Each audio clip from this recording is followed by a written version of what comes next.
In 1934, the Chicago World's Fair celebrated the Century of Progress.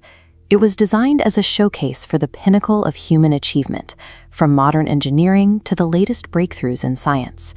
Yet, positioned among these futuristic wonders was an exhibit that stood apart, an animatronic torture chamber designed by Messmore and Damon of New York.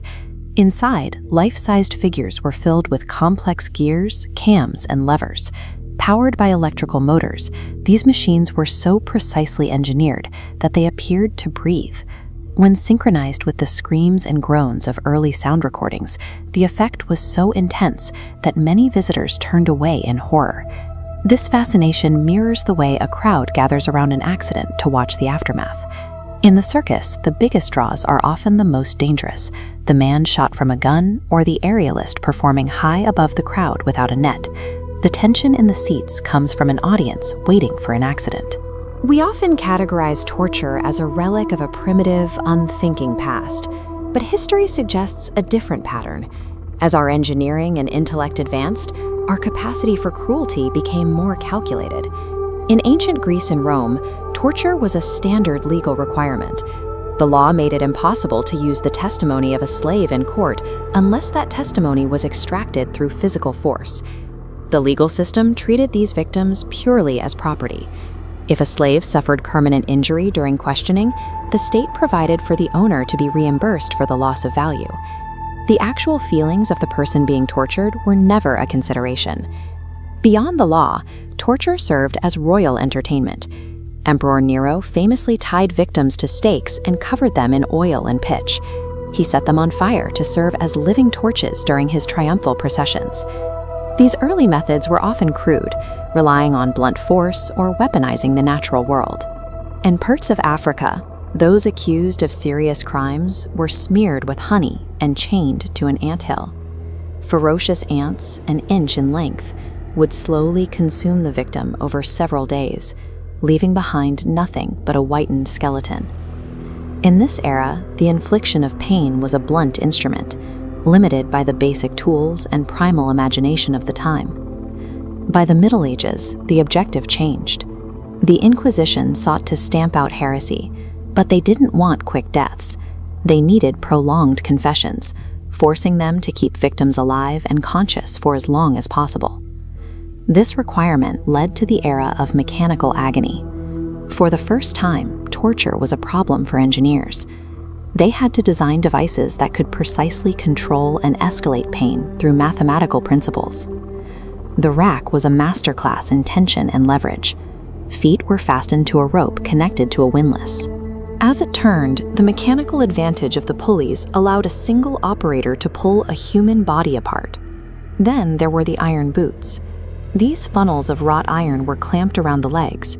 Executioners would pour molten lead or boiling oil into the tops, using extreme heat to extract localized, agonizing confessions. The bull wheel added the element of rotation.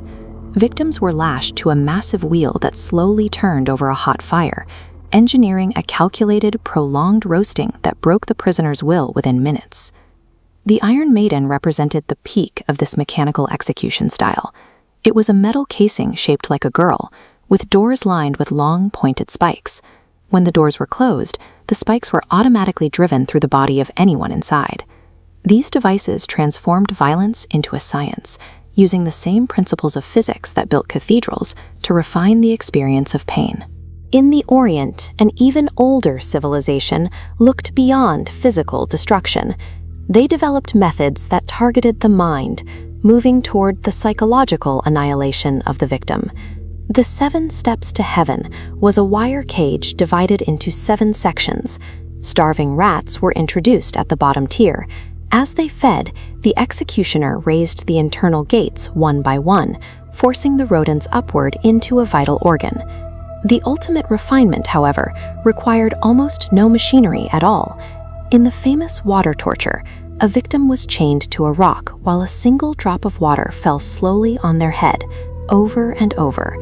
Within days, the monotonous repetition drove the victim into a state of total madness.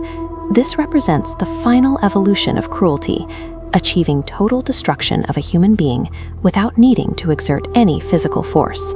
Today, formal torture is illegal in all civilized nations. We look back at the Iron Maiden and the rack as relics of a darker time that we have outgrown, but the impulse behind these machines still surfaces.